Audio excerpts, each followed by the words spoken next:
C'est une bonne question. En fait, c'est les coachs. Moi, en fait, quand j'ai inventé le sport, c'est un sport qui est anti-coach. Je voulais vraiment laisser de la place. Je suis un gars qui adore le surf aussi. Je suis vraiment poche en surf. Mais dans le vrai monde du surf, là, je suis vraiment mauvais. Là. Mais j'adore le principe de surf. Tu t'en vas sur ta petite planche. Il n'y a personne qui peut te monter pour toi. Il faut que tu montes ta vague.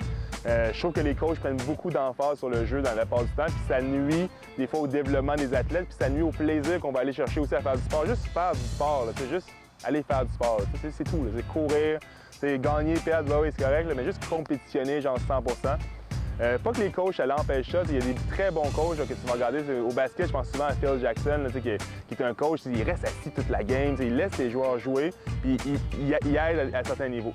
Pur instinct, je suis pas sûr que les stratégies vont. Les joueurs ont essayé de faire des stratégies.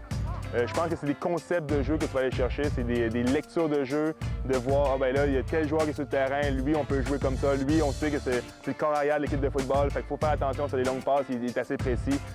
Lui, c'est un gars rapide, fait qu'on va se tasser un peu plus à gauche pour éviter qu'il parte direct en partant, pour laisser plus le joueur un peu moins rapide à droite parce que lui, je peux le rattraper. Est-ce que je blitz? Est-ce que je blitz pas? Beaucoup défensivement. Là. Je vois beaucoup ça comme un peu le volley de plage qui se donne des petits signaux derrière le dos défensivement. C'est un peu le même principe. Là. Je trouve que des fois, on essaie trop à ce sport-là de faire la stratégie offensive. Sauf que dès que le jeu, on prend le ballon, bien là, il faut tout changer parce que la défensive agit différemment. Fait que c'est vraiment des stratégies plus défensives qu'on va aller chercher.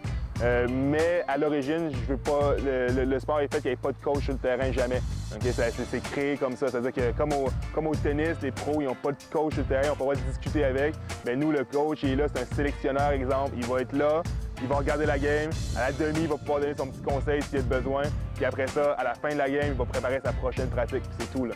Puis nous, c'est beaucoup dans ce style-là que je vais aller chercher. Puis c'est ça, je pense que c'est ça que les athlètes beaucoup recherchent aussi maintenant là, en 2012. C'est pas nécessairement tout le temps de se faire guider. Là, on a assez du cadre normal, là, maintenant on veut faire du sport. Là.